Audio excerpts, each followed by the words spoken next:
नमस्कार, बहुत बहुत स्वागत है आपका आईटी नाउ स्वदेश में। आप देख रहे हैं शेयर बाजार सबका अधिकार, जहां पर हम आपके सवालों का जवाब देते हैं। ना सिर्फ स्टॉक स्पेसिफिक लेकिन कोई भी बेसिक टर्म रिलेटेड भी आपको क्वेरी है तो वो भी आप हमें भेज सकते हैं। भेजने का जरिया भी काफ़ी आसान है, आपको बता देता हूँ। आपके स्क्रीन पर एक क्यूआर कोड फ्लैश हो रहा होगा, उसे आप स्कैन करिए, जिसके ज़रिए आप हमें व्हाट्सएप पर अपने सवाल भेज सकते हैं। इसी के साथ यूट्यूब पर भी जो दर्शक हमें लाइव देख रहे हैं वो भी कमेंट सेक्शन में अपने सवाल भेज सकते हैं। तो इसी के साथ हम आगे बढ़ते हैं और हमारे साथ तेजस शाह अभी भी बने रहे हैं और इनके साथ साथ अभी अमरदेव सिंह एंजल वन से भी शामिल हो चुके हैं। तो बहुत बहुत नमस्कार और स्वागत है आपका हमारे इस खास पेशकश में। तो चलिए एक झट से मार्केट चेक ले लेते हैं। तेजस जी, आपके पास आना चाहूँगा। मार्केट देखे तो शुरुआत काफ़ी अच्छा गैप अप ओपनिंग के साथ हुआ था, लेकिन निफ्टी अब ऑलमोस्ट ऊपर के सारे गेन्स को पूरा चर्न होते हुए नीचे आकर ऑलमोस्ट फ्लैट ट्रेड होता हुआ नजर आ रहा है। निफ्टी बैंक भी देखे तो वो भी शुरुआत काफ़ी अच्छी हुई थी, वो भी हमें लाल निशान में नजर आ रहा है। निफ्टी का देखे तो निफ्टी बैंक का दरअसल 50,700 का एक लेवल है, जहां पे कई सेशन से रेजिस्टेंस भी ले रहा है। तो यहाँ पर आपकी क्या राय बनती हुई नजर आ रही है मार्केट पर? फ्राइडे के सत्र में हमने निफ्टी में एक अच्छा खासा ब्रेकआउट देखा था और 350 से 400 पॉइंट की रैली देखी थी निफ्टी में। तो मुझे लग रहा है कि निफ्टी अभी थोड़ा एक दो दिन के लिए साइडवेज कंसोलिडेट कर सकता है। निफ्टी में जो अभी इमीडिएट बेसिस पे सपोर्ट है वो है 24,500 के करीबन, और जो मेजर सपोर्ट है वो है करीबन 24,350 के करीबन, जो इसका ब्रेकआउट लेवल है। जब तक ये लेवल इंटैक्ट है, मुझे लग रहा है कि निफ्टी में बाय ऑन डिप्स की रणनीति रखनी चाहिए। ऊपर में जो रेजिस्टेंस बैठा है निफ्टी में वो करीबन है 24,700 के करीबन। अगर वो सरपास होता है तो हम 24,850 तक के भी लेवल देख सकते हैं निफ्टी में। और बैंक निफ्टी की बात करें तो बैंक निफ्टी का जो स्ट्रक्चर है वो अभी भी वीक है। निफ्टी अपनी 50 डे एक्सपोनेंशियल मूविंग एवरेज के ऊपर कंसिस्टेंटली ट्रेड कर रहा है, बट बैंक निफ्टी अभी भी इसकी जो 50 डे एक्सपोनेंशियल मूविंग एवरेज है जो करीबन 50,800 के करीबन है, उसके नीचे ही ट्रेड कर रहा है। तो बैंक निफ्टी में अभी भी ब्रेकआउट आया नहीं है। तो जब तक ये 50,700 से लेके 50,800 का लेवल सरपास नहीं करता है, मुझे लग रहा है कि बैंक निफ्टी में ऊपरी स्तरों से दबाव बना रहेगा। इमीडिएट बेसिस पे जो बैंक निफ्टी में सपोर्ट है वो करीबन 50,000 के करीबन है, और इसके नीचे जो मेजर सपोर्ट है वो करीबन है 49,700 के करीबन। बाजार का चेक हमने ले लिया है और आगाज करते हैं हमारे आज के शो का। हमारे दर्शक फोन लाइन पे जो जुड़ चुके हैं, गुरुग्राम से सुनील कुमार। सुनील जी नमस्कार, क्या हालचाल sir? Good morning. Good morning ET now स्वदेश। धन्यवाद सर अपना सवाल हमें भेजने के लिए। पेटीएम में खरीदारी कर रखी है आपने सर, किस भाव पे? Yes, I am holding 800 shares of Paytm at the rate of 500. I would like to know what is the outcome for the next 3 to 6 months. चलिए 3 से 6 महीने का आपका नजरिया है, फिलहाल आप मुनाफे पे बैठे हैं तो उसके लिए भी मुबारकबाद। Thank you. अमरदेव सिंह साहब जो हमारे साथ दर्शक हमारे आज के एक्सपर्ट हैं, उनसे पूछना चाहूंगी, पेटीएम में 3 से 6 महीने का नजरिया, 500 रुपए की इनकी खरीद है। अमर, तो मैं ये सलाह दूंगा कि अभी फिलहाल तो आप पेटीएम में बने रहिए, बिकॉज यदि कंपनी के फाइनेंशियल्स की मैं बात करूं तो कंपनी को अभी टर्न अराउंड करने में तो टाइम है, there is no doubt about it. और कंपनी लॉस में चल रही है, बट ओवरऑल जिस तरह से अभी बाकी भी जो हम लोग कंपनीज को देख रहे हैं, जो न्यू एज कंपनीज जिन्हें कहते हैं, डिजिटल प्ले जिनकी है, उस पर्सपेक्टिव से पेटीएम पे आप एक पोजीशन बना के रखें। लेकिन मेरी ये जरूर सलाह रहेगी कि मैं आपको कुछ फंडामेंटल के साथ टेक्निकल लेवल्स भी साथ में दे दूंगा, जहां आप चाहे तो एटलीस्ट 50% या 60% प्रॉफिट जरूर बुक करें। तो पेटीएम में फिलहाल हम लोगों ने ऑलमोस्ट इस क्वार्टर में 45% की रैली देखी है। अपसाइड में करीब 620 से 640 के आसपास आता है, तो आप एक वहां प्रॉफिट बुकिंग देख सकते हैं। और क्योंकि कंपनी पे काफी रेगुलेशंस के कारण भी हम लोगों ने बहुत ज्यादा इसमें एक उतार चढ़ाव देखा, और ये स्टॉक में करेक्शन भी सिग्निफिकेंट रही है। बिकॉज इसे यदि हम लोग लॉन्ग टर्म पर्सपेक्टिव से देखें तो स्टॉक में सिग्निफिकेंट करेक्शन ऑलमोस्ट 2000 लेवल्स से ये स्टॉक करेक्ट करता हुआ आया, और टुवर्ड्स 300 लेवल्स अभी हमें पुल बैक देखने को मिल रही है। तो मेरी ये सलाह रहेगी कि 3 से 6 महीने में यदि आपको एक बार मौका लगता है अराउंड 630-650 लेवल्स में, तो you should look at least booking 50% profit. Rest को आप होल्ड कर सकते हैं, बिकॉज कंपनी जब तक फुल फ्लेजेड टर्न अराउंड की तरफ नहीं मूव करती है, तो we will witness a lot of volatility in this particular stock. ठीक है, तो ये है सलाह पीटीएम पर आपके लिए। अब अगला सवाल ले लेते हैं और हमारे पास व्हाट्सएप के ज़रिए ही आया है गाज़ियाबाद से संतोष कुमार सिंह जी का। इनका सवाल है जीएमडीसी पर 47 शेयर्स 421 के भाव पर इन्होंने लिया हुआ है। तेजस जी, क्या सलाह होगी आपकी जीएमडीसी पर?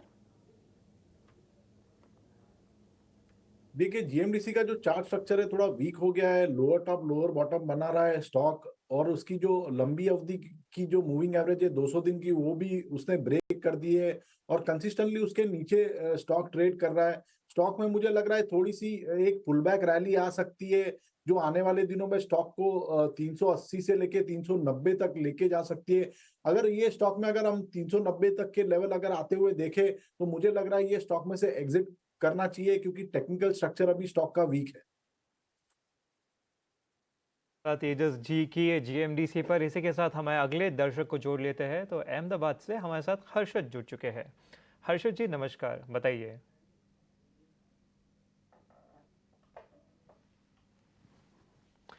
हर्षद जी बताइए, सवाल क्या है आपका?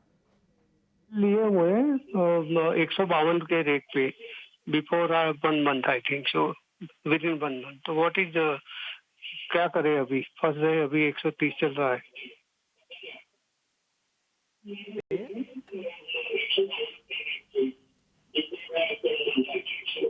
हर्षद जी, हाँ जी सर। आपकी खरीदारी कौन से स्टॉक में, जरा वापस बताइए। सेल अभी जो आता आ रहा है सेल। ना, 3 इंडिया अभी जी स्क्रीन जी पे आ रहा है। जी ओके, ठीक है। अमर जी, आपके पास आना चाहूँगा इस सवाल के लिए। इनकी खरीदारी स्टील अथॉरिटी पर है।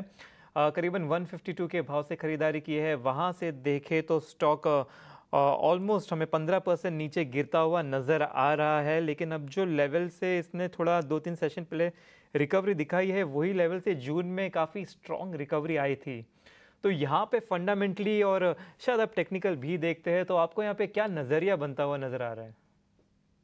देखिए, पहले मैं फंडामेंटल पर्सपेक्टिव से बात करूंगा तो सेल और जनरली जितने भी मेटल स्टॉक्स हैं उनमें हम लोगों ने एक बहुत अच्छी तेजी देखी और फिलहाल एक नरमी देखने को मिल रही है। तो उसका मुख्य कारण है कि यदि आप चाइना में देखें तो चाइना में जिस तरह की वहाँ के स्टॉक मार्केट्स में करेक्शन आई है, वहाँ की इकोनॉमी की जो ग्रोथ रेट है वो काफी घट रही है। तो और उनका जो डेट का जो इश्यू है वो एक बहुत बड़ा उनके लिए चैलेंज पोज कर रहा है। तो कहीं ना कहीं वहां से we are seeing a lot of negative traction as far as the metals are concern. तो एक बहुत अच्छी रैली के बाद अभी चाहे वो हम लोग बेस मेटल्स की बात करें और स्टील की बात करें, तो नरमी हमें प्राइसेस में देखने को मिल रही है और उसका एक इफेक्ट जो है हमें सेल पे भी देखने को मिल रहा है। और ये प्राइसेस भी जो है ऑलमोस्ट 170 से करेक्ट करके भी 130 के आसपास फिलहाल ट्रेड करता हुआ दिख रहा है।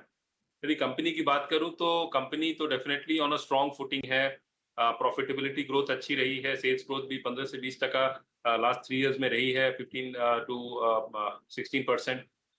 Stock P is also reasonable. तो कहीं ना कहीं सेल में एक यदि यदि किन्हीं के पास ऑलरेडी पोजीशन है तो वो पोजीशन को अभी होल्ड कर सकते हैं इस लेवल से, बिकॉज एक अच्छी करेक्शन हम लोगों ने ऑलमोस्ट 20% की करेक्शन, 20-25% की करेक्शन हम लोगों ने सेल में देखी है। तो एक पुल बैक एक्सपेक्ट कर सकते हैं, बट ये जरूर समझ लें कि अभी फिलहाल कोई मेजर रैली स्टील स्टॉक्स में या सेल में फिलहाल तो नहीं होने वाली है। ये स्टॉक एक कंसोलिडेशन जोन में जा रहा है। तो स्टॉक कंसोलिडेशन जोन में जा रहा है अमर के मुताबिक। लेकिन तेजस, आपके पास आऊंगी। व्हाट्सएप पर गोवा से हमारे दर्शक आनंद ने क्रॉम्पटन ग्रीव्स पे सवाल पूछा है और इनकी खरीद ये 315 की बता रहे हैं। तो मुनाफे में तो बैठे हैं, लेकिन अब कितना आपको लगता है कि आउटलुक इनको बनाकर रखना चाहिए? 4%, 4 से 4.5% के आसपास एक महीने की में हमने मूव देखी है। लगभग 427 रुपए से लेकर करंट भाव के इर्द गिर्द ही घूमता हुआ दिखाई दे रहा है। नियर टर्म आउटलुक आपको कितना लगता है अचीव हो पाएगा और किस स्टॉप लॉस के साथ, तेजस? देखिए, क्रॉम्पटन एंड ग्रीव्स का जो चार्ट स्ट्रक्चर है काफी स्ट्रांग है। Stock consistently higher top higher bottom का फॉर्मेशन बना रहा है और जो अपनी 20 दिन और 50 दिन की मूविंग एवरेज है उसको कंसिस्टेंटली सस्टेन कर रहा है। और जब भी हम कोई करेक्शन देखते हैं तो stock 50 day exponential moving average से बाउंस कर लेता है। तो चार्ट स्ट्रक्चर डेली पे और वीकली पे काफी बढ़िया है, तो मैं इनको एक पोजिशनल स्टॉप लॉस दूंगा 419 का। जब तक ये स्टॉक 419 के नीचे जाता नहीं है तब तक ये स्टॉक का चार्ट स्ट्रक्चर काफी बढ़िया है। और ऊपर में मुझे लग रहा है एक 470 तक ये नियर टर्म में स्टॉक जा सकता है। अगर 470 का लेवल अगर सरपास करता है तो जो इसका previous all time high level है 512 का, वहां तक भी स्टॉक जा सकता है। तो ये स्टॉक में बने रह सकते हैं। इनको नजरिया थोड़ा लंबा रखना पड़ेगा, 3 से 6 महीने का, और 419 के स्टॉप लॉस से बने रह सकते हैं। लक्ष्य रहेगा 512 तक का। 512 के लक्ष्य यहाँ पर देखने को मिल सकते हैं क्रॉम्पटन में। हमारे साथ अगले दर्शक जुड़े हैं पराग जी, नमस्कार। कहाँ से बोल रहे हैं आप और अपना सवाल भी पूछिए। मैं बेंगलोर से बोल रहा हूँ मैम। मेरा सवाल है डाबर पे। हेलो जी, ओके जी जी। सर, मेरी खरीद प्राइस है 612 रुपए। ठीक है, कितना समय आप होल्ड कर सकते हैं? 1 से 2 महीने तक है।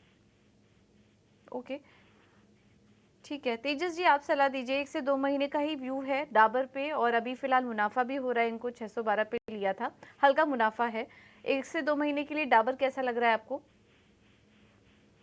काफी बढ़िया स्टॉक उन्होंने चुना है, और मुझे लग रहा है कि डाबर का जो ओवरऑल चार्ट स्ट्रक्चर है वीकली पे और मंथली पे काफी स्ट्रांग है। स्टॉक अभी एक थोड़ा सा करेक्शन दिखाया था, बट 600 के नीचे क्लोज नहीं दे पाया। तो मेरे हिसाब से तो ये स्टॉक में बने रह सकते हैं। इसमें इनको एक स्टॉप लॉस लगाना रखेगा 599 का। इसका जो पहला लक्ष्य रहेगा वो 642 के करीबन है, और अगर वो सरपास करता है तो मेरे को लग रहा है ये स्टॉक 665 तक भी जा सकता है।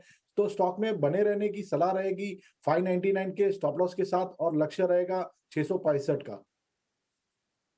रहने की सलाह यहाँ पर दी जा रही है। डाबर पर अहम लेवल्स भी आपको दे दिए गए हैं। चलिए, इसी के साथ यूट्यूब पर काफ़ी सवाल आ रहे हैं, तो वहाँ से भी एक सवाल ले लेते हैं। अमर जी, आपके पास आना चाहूँगा इस सवाल के लिए। ये सवाल है सरोज कुमार जी का। यूनो मिंडा ये होल्ड कर रहे हैं 1080 के भाव से, कुछ 85 शेयर होल्ड कर रहे हैं। वहाँ से देखिए तो स्टॉक ऑलरेडी कुछ 15% का अपमूव ऑलरेडी दे चुका है, लेकिन करेंटली जहाँ पे ट्रेड कर रहा है उसके ही थोड़ा ऊपर का जो लेवल है, हम देख रहे हैं कि जून में और उसके थोड़े पहले भी हमें यहाँ से ही बिकवाली होती हुई नजर आई थी। तो क्या यहाँ पे कुछ प्रॉफिट बांध लेना चाहिए? देखिए, पहले मैं आपको इसका फंडामेंटल पर्सपेक्टिव दे देता हूं कि यदि मैं यूनो मिंडा की बात करूं तो ये एक मेजर प्लेयर है, सप्लायर है ऑटोमोटिव सॉल्यूशंस में, सिस्टम्स में। और कहीं ना कहीं यदि इसकी कंपनी की ग्रोथ रेट भी हम लोग देखें तो सेल्स ग्रोथ ऑलमोस्ट डबल हो गई है पिछले 3 सालों में। तो 30% की सेल्स ग्रोथ इसकी रही है। Profitability growth is also almost similar lines. हाँ, इसका स्टॉक पी डेफिनेटली हायर 75 के आसपास है। बट ओवरऑल ये स्टॉक एक काफी अच्छा स्टॉक है from a long term perspective. तो यदि वो होल्ड करना चाहें तो जरूर होल्ड कर सकते हैं। हाँ, ये एक मैं इनको साथ में एक लेवल भी जरूर दूंगा कि 1200 और 1220 का एक मेजर जोन ऑफ रेजिस्टेंस है इस स्टॉक के लिए। तो एक प्रॉफिट बुकिंग देख सकते हैं, बिकॉज शॉर्ट टर्म और intermediate term, long term trend काफी स्ट्रॉन्ग और पॉजिटिव है।